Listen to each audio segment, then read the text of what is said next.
ये है खबरों की खबर और आप देख रहे हैं खबरों की खबर टीवी। साथियो, माझं नाव संतोष पुंडलिक साळवे. मी पूर्व मतदान संघामधून उभा आहे. मी बहुजन मुक्ती पार्टीचा उमेदवार आहे. मी 500 रुपयाच्या बॉन्ड पेपरवर लिहून देत आहे. भारतामध्ये पहिल्यांदा 500 रुपयाच्या बॉन्ड पेपरवर लिहून देणारा उमेदवार आहे.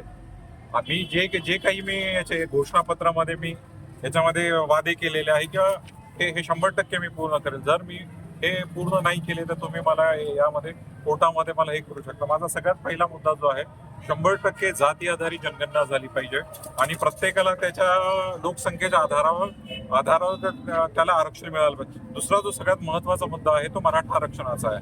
माझं मत असं आहे की मराठा समाजाला सरसकट कुणबी डिक्लेअर करून त्यांना 100% आरक्षण मिळालं पाहिजे आणि त्याच्यासाठी आम्ही प्रयत्न करतोय सगळ्या. आणि औरंगाबादमध्ये 30/3/2023 किराडपुरामध्ये इथे जी जातीवादी दंगल झाली होती त्या दंगलीमध्ये 2 मुसलमान तरुणांचा त्यामध्ये मृत्यू झालेला आहे. त्यामध्ये ते मरण पावलेलं आहे. त्यांच्यासाठी आम्ही हायकोर्टामध्ये केस लढत आहे आणि आमची मागणी अशी आहे की त्या परिवाराला आर्थिक मदत मिळाली पाहिजे आणि सरकारी नोकरी मिळाली पाहिजे. त्याचबरोबर औरंगाबादमध्ये जी पाण्याची समस्या आहे नहरी अंबरीसाठी आम्ही जी पुरातन पाण्याची व्यवस्था आहे आम्ही त्याचं पुनर्जीवन करण्यासाठी त्याचा प्रयत्न करत आहे. त्याचबरोबर SC/ST समाजावर जी क्रिमिलियरची जी अट लावण्यात आली ती अट पूर्णपणे रद्द करण्याचा आमचा प्रयत्न चालू आहे. याचबरोबर अनेक मागण्यासह मी पूर्व विधानसभेमध्ये उभा आहे. माझ्याकडे बरेच लोक मला येतात साहेब की प्रत्येक जण इथे पैसे वाटतात. माझ्याकडे पैसे नाहीये वाटायला पण माझ्याकडे बॉन्ड पेपर आहे.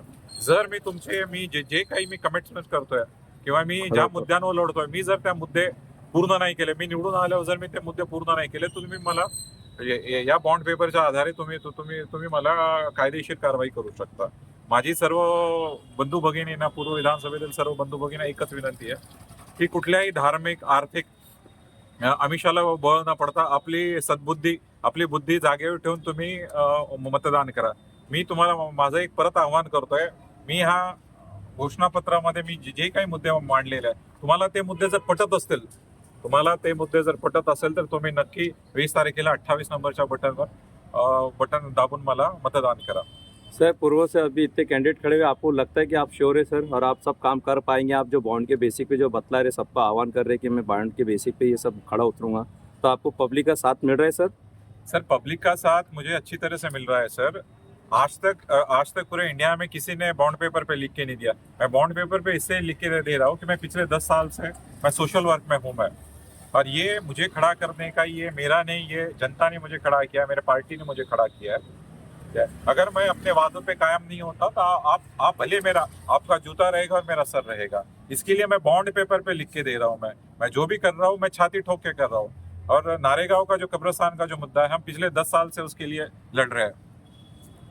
सर, अभी जो आप देखने को मिल रहा है कि लोग बेरोजगारी में है, पानी के मसले है, एजुकेशन के मसले, तो आप इसमें क्या जोर देंगे सर अगर आप आते हैं तो?